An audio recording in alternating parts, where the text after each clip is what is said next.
At my cousin's wedding, they sat me at the leftovers table, next to strangers, behind a pillar like I didn't even belong. No one looked at me. No one spoke. I was the single mom they pitied, the one they whispered about when they thought I couldn't hear. But just as I reached for my purse to leave quietly, the groom stood up, took the mic, and said something that made the entire room stop breathing. He pointed to me and told them all the truth they never expected. My name is Delaney Morrow, and for most of my adult life, I've been many things: an accountant, a single mom, a woman who shows up when no one else does. But to my family, I've always been the one they whisper about, the one they tolerate, not celebrate. I was 27 when my ex-husband walked out. I was 6 months pregnant with my second child, and he left a note taped to the fridge that said, "I can't do this anymore." No fight, no warning, just silence and an empty closet. That was 12 years ago. Since then, it's just been me and my two boys. Max, who's now 11 and too smart for his age, and Eli, 7 and still sleeps with his stuffed tiger. I work full-time as a tax consultant. I budget like my life depends on it because, frankly, it does. I've missed weddings, holidays, even funerals, because I couldn't afford to take off work or pay for childcare. And still, through it all, I made space for family. I was the one who sent money when my brother James's car broke down, twice. I was the one who bought my parents an air conditioner when theirs gave out in July. I was the one who stayed up late baking for Kristen's baby shower while she laughed about how I probably don't even remember what a man looks like. They say they love me, but love without respect? It's just noise. So when I got the invitation to Tessa's wedding, my cousin, Aunt Bev's daughter, I wasn't expecting much. A generic cream-colored envelope. No +1, no children allowed, just hope you can make it. And yet I did, because despite everything, I still wanted to believe that maybe this time would be different. When Aunt Bev called a few weeks before the wedding, crying over the venue deposit being short, I listened. She said they were $6,000 behind and the deadline was closing in. She kept saying, "We already told everyone where it's happening, Delaney? I don't know what we'll do." I didn't even hesitate. I transferred the money that night. She cried again, but this time from relief. "You're an angel," she whispered. "No one will ever know. You have my word." And I believed her, because I didn't do it for thanks. I did it because family means doing what you can, even when no one sees it. I bought my dress secondhand, slept 4 hours a night for a week to clear my workload in advance, booked a one-night stay at a motel outside town and asked my neighbor to watch the boys. The morning of the wedding, I got up early, curled my hair, did my makeup, stood in the mirror and said to myself, "You belong here." But from the moment I walked into that vineyard, I knew I was wrong. The stares were polite, the hugs were shallow, and when I found my name card, Table 17, Friends and Extras, I felt something in me sink. There were 17 tables total. Table 17 was in the back corner, behind a post, next to the DJ's setup. I sat down and looked around. No one at the table even knew the bride or groom. There was a guy who ran the valet, a distant cousin who flew in from Oregon, and someone's babysitter. That's where they put me. No one from my family sat with me. Not my mom, Glenda, who pretended not to notice. Not my sister, Kristen, who looked right through me as she laughed over shrimp cocktails with her in-laws. Not Aunt Bev, who kissed cheeks and passed drinks like nothing had happened.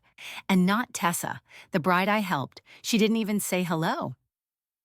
I sat through the ceremony. I smiled through the speeches. I raised my glass during the toast, pretending the bubbly didn't taste bitter.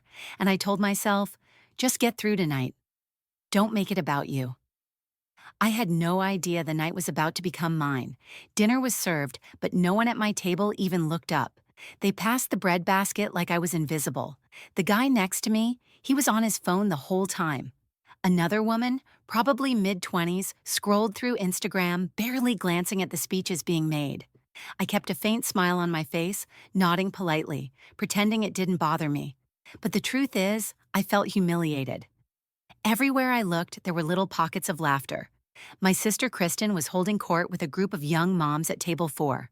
She wore a sleek red dress, the kind that says, "Look at me," and every time she laughed, heads turned. My mom sat with her sipping white wine, eyes gleaming with pride. My brother James had somehow found his way to the groom's table. How, I don't know, and was already 3 drinks in, joking loudly with Logan's uncles like he'd been part of their family forever. But me? I was back here in the shadows, with strangers and table scraps. Literally. By the time our table was served, the chicken was cold and the mashed potatoes had a film over them. I sat with a napkin on my lap, pushing food around my plate, just waiting for the moment I could leave without drawing attention. Every so often, I caught someone glancing in my direction, not out of curiosity, but out of discomfort, like I was some reminder of what they were glad they weren't: a single mom, alone, a leftover. The final blow came during the family photo session. The DJ called up the bride's family. I stood up instinctively. After all, I was her cousin. But as I walked toward the setup, my Aunt Bev, in a breathless, almost apologetic voice, said, "Oh, sweetie, we're just doing the immediate family first. Maybe later, okay?" She placed her hands on my shoulders like she was doing me a favor. Then she turned away before I could even respond. So I stood there for a moment, feeling the weight of my heels dig into the grass, my hands clenched around the clutch I suddenly hated. I turned back toward my table, toward that cold, dark corner where no one was waiting for me, and sat back down. That was when something shifted. I don't know what snapped exactly. Maybe it was the years of showing up only to be treated like an afterthought. Maybe it was watching my parents beam at Kristen while pretending I didn't exist. Or maybe it was realizing that no one, not one person, had even thanked me for helping pay for this wedding. I was literally the reason they were standing on this vineyard, in this venue, with this open bar and chandelier lighting. And yet I was the one being treated like a guest who RSVP'd too late. I pulled out my phone and opened the transfer confirmation I had saved in my email. $6,000. That wasn't pocket change. That was grocery money. That was new shoes for Max, school supplies for Eli, hours of overtime I worked just to make sure my family wasn't embarrassed on someone else's big day, and they couldn't even give me a chair with a view. At that point, I decided I wasn't going to sit through the rest of this. I wasn't going to clap through the toasts or smile through the first dance. I wasn't going to pretend that being here was anything other than painful. I slipped on my shawl, gathered my things quietly, and started walking toward the hallway that led to the exit. My feet hurt. My chest hurt. I just wanted to go back to my motel room, scrub off the makeup, and cry in private.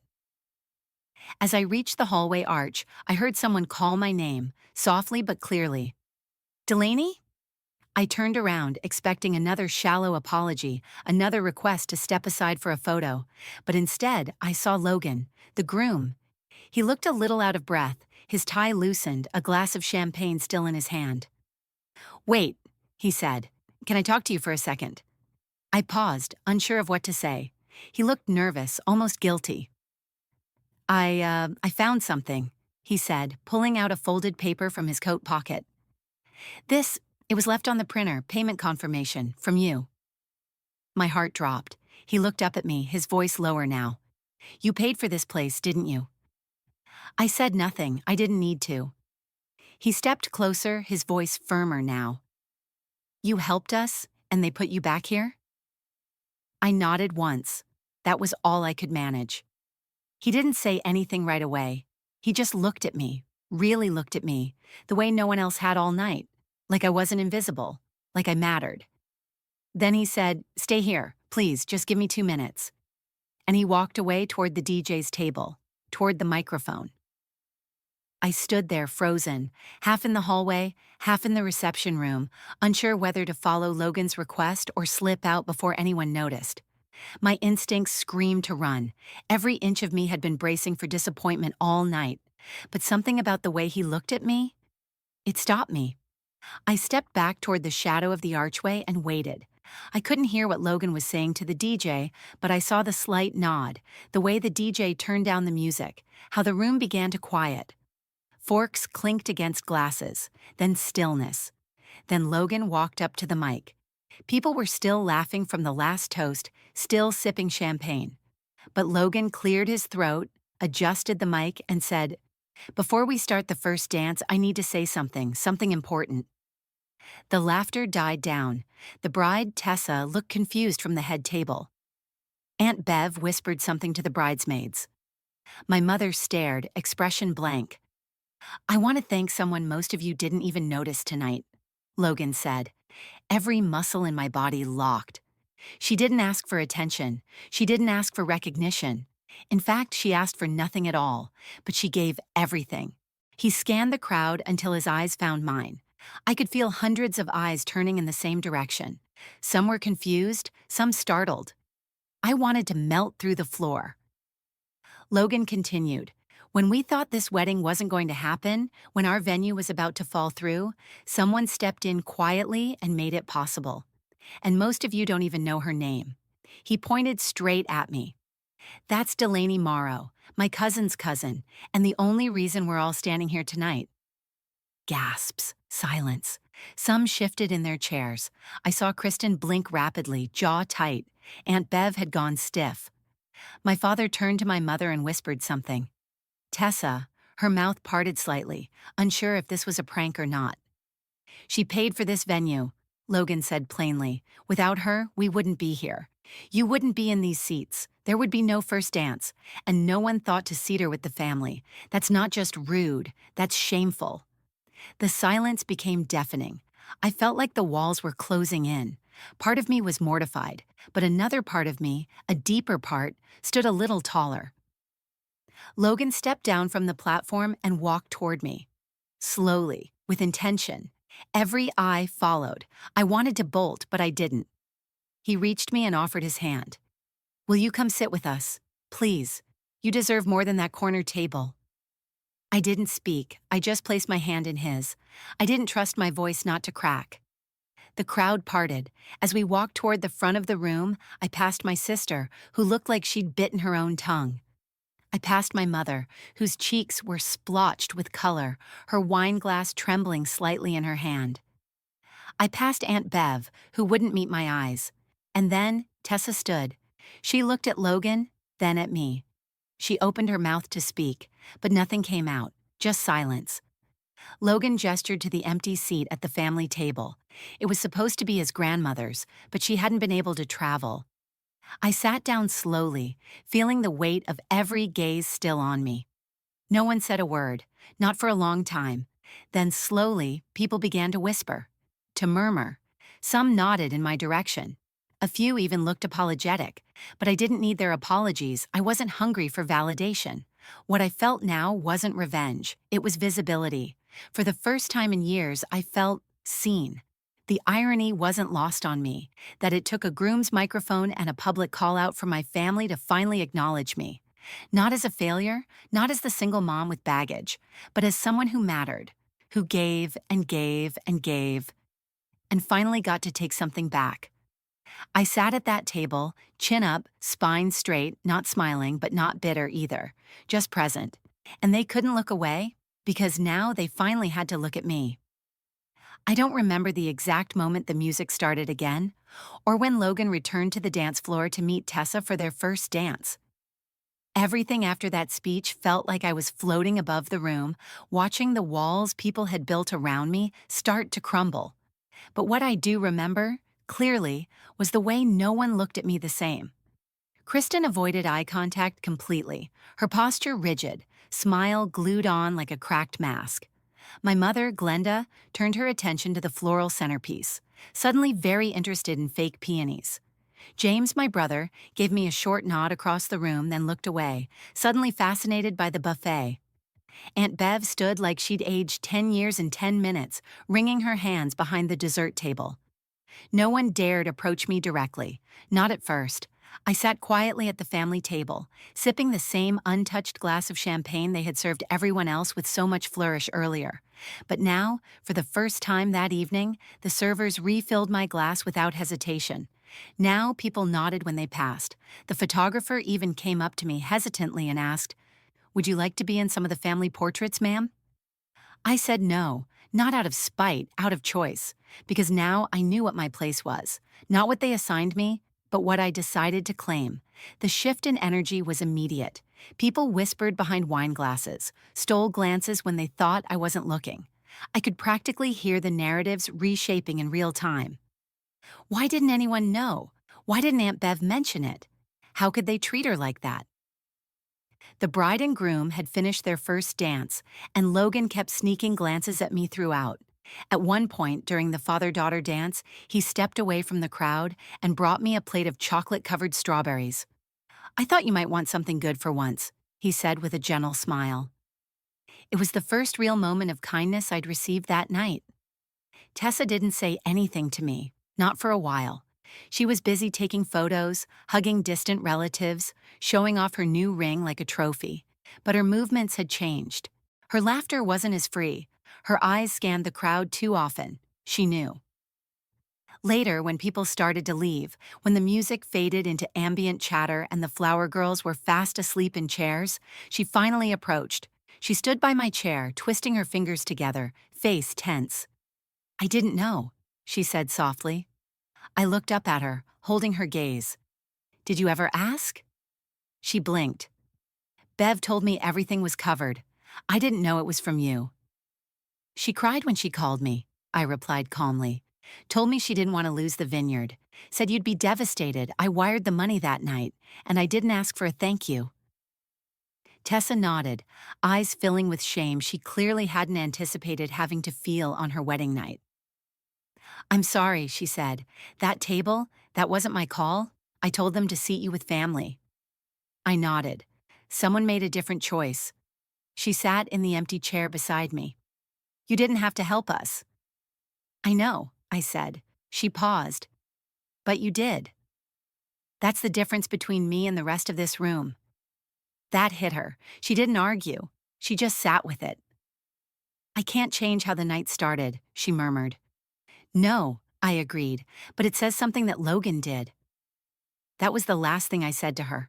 I stood up, hugged her once, briefly, and left the reception before the bouquet toss. I didn't need more pageantry. I didn't need pretend closeness. I had already taken back the one thing I came for, my dignity. The ride back to the motel was quiet, peaceful. I took off my heels, turned up the AC, and let my hair fall over my shoulders. I looked at myself in the mirror and saw someone new. Not the woman they dismissed. Not the forgotten cousin. Not the single mom stuck at the kids' table of life. I saw me, Delaney, provider, protector, and no one's damn leftover. The morning after the wedding, sunlight poured through the dusty motel blinds, and for once, I didn't rush to check my phone or pack up and get home before anyone noticed I'd been gone. I sat on the edge of that thin mattress, my feet bare against the cold tile floor, and just existed. No noise, no kids tugging at my sleeve, no spreadsheets or alarms, just me. And the weight of the night before still hanging in the air, but not in the way I expected. I wasn't crying. I wasn't humiliated or heartbroken. I felt calm, because something changed at that wedding, not just in the eyes of everyone else, but in how I saw myself. For the first time, I saw clearly just how long I'd been shrinking myself to fit their idea of who I was supposed to be. The obedient daughter, the background cousin, the one who helps out but never makes waves. I had been carrying their shame for being different, for being alone, for not needing a man to define my worth. But the truth? I was never the failure. I was the safety net they didn't thank, the emergency fund they didn't replenish, the backup plan they kept in their back pocket until they didn't need me anymore. And when I stopped showing up quietly, when I took up space, just once, it shook them. By the time I got home that afternoon, Max and Eli were waiting at the door. Eli ran to me first, his arms tight around my waist, asking if the wedding had been as boring as weddings always are. I laughed, genuinely laughed, for the first time in days. Max looked up from the living room. "Did they treat you nice?" I paused, thought about all of it. "They treated me the way they always have," I said honestly, "but I didn't let them get away with it this time." He nodded like he understood something much bigger than I gave him credit for. Then he held up the remote and asked, "Can we do popcorn and movies tonight?" God, yes.